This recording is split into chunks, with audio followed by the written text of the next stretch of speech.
everyone, this is Selena Kraus and welcome to another card video. Today I have a card using Catherine Pearl Designs, Bright Days and off-the-wall backgrounds, along with Easy Lights from Pearblossom Press. So let's get started. There are two type of Easy Lights that are available over at Pearblossom. They're the Halo with 4 lights around in a circle, and they're the standard ones. Also, I'll be using a heavy doodle foam tape. This is 3mm deep foam tape. It's also available at Pearblossom Press. So I'll be using the standard lights.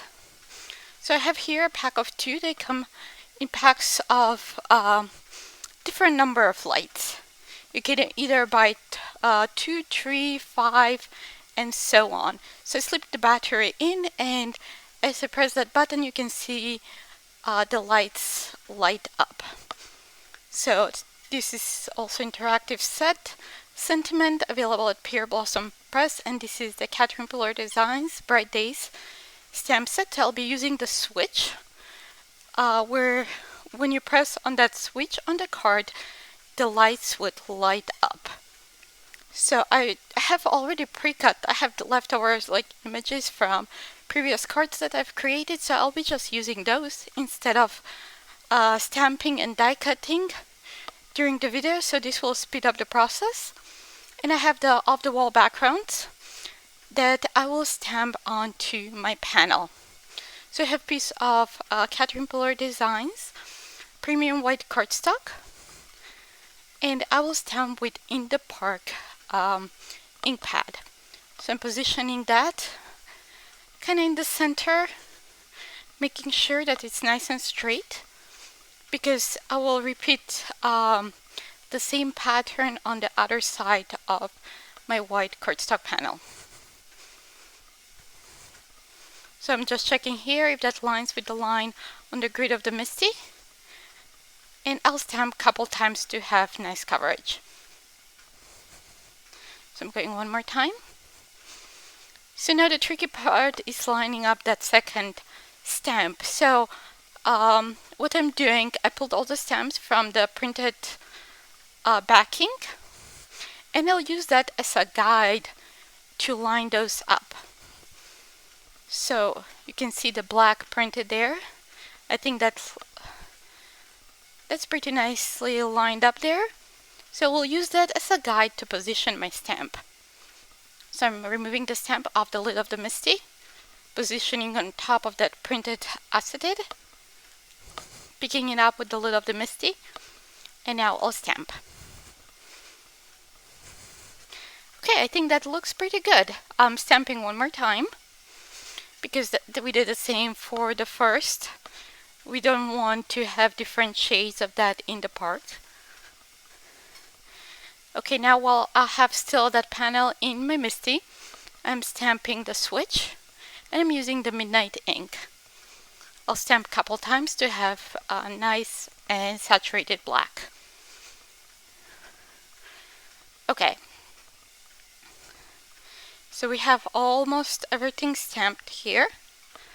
I'm positioning the light bulbs to see where I want them to go.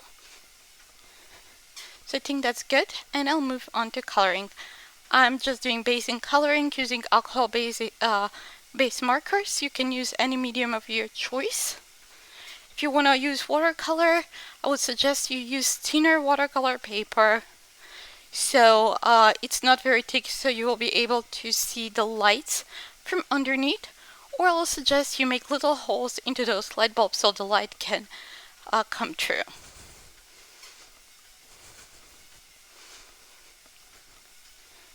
So we're almost done here. I'm just coloring the hangers.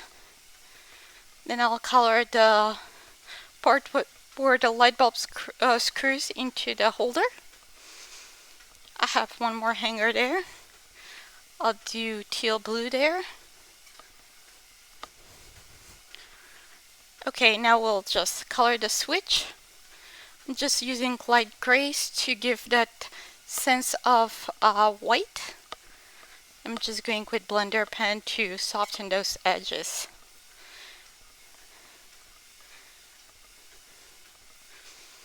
Okay, I think this looks good.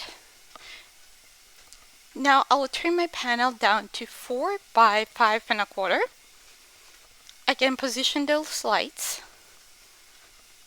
And with a pencil, I will mark up the center of each light.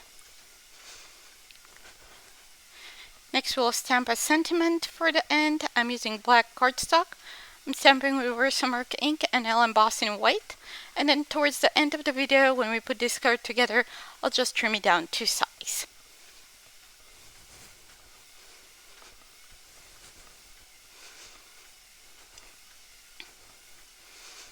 Okay, I think it came out pretty good. I'm putting the panel back in my MISTI and I'll stamp the sentiment that says push. So the recipient of the card knows to push there to light up the lights. So now I'm using little pokey tool to poke holes where we marked with pencil. Now I'll thread those little lights through those holes so they poke through on the front of the panel.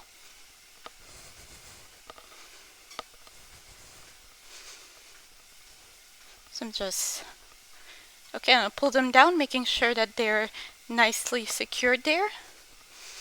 And then I'll secure that battery and switch, like push button, where I want it to be behind the switch on the front of the card. I'm using some clear tape to kind of tape everything in place so it doesn't move.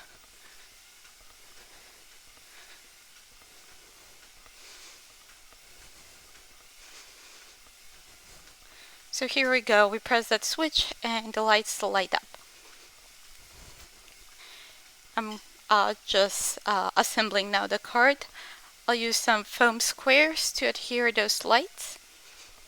And I'm making sure that I don't put any foam squares on top of the lights. I'm putting under and above. So that's what I'm putting directly onto my panel instead of the light bulbs. Next we'll adhere the little hangers.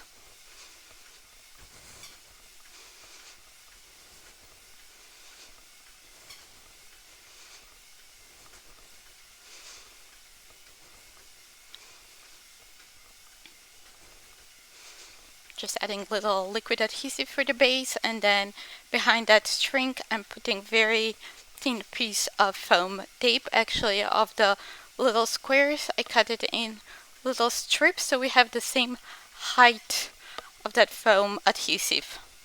I'm adding some shimmer pen to the light bulbs. Okay, now I'm gonna trim those ends there.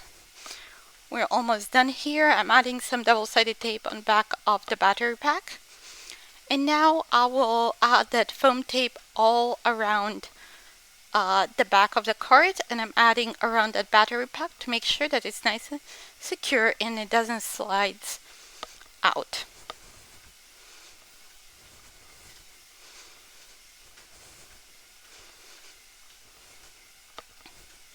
I'm adding a lot of foam tape. I want to be everything. I don't want anything collapsing down when this card goes through the mail.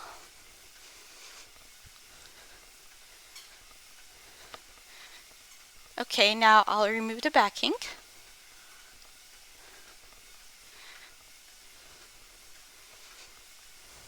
If you have a regular foam tape, what you can do, you can double it up and use it like that. Next, I'm adding a piece of cardstock, same size on the back. So here we go. Okay, I'm creating my card base. We're almost done with the card here. I have a piece of black cardstock that measures 4 1/4 by 11 and I squared it 5 1/2 to create top folding note card. Next, I'll just grab my paper trimmer and trim that sentiment down.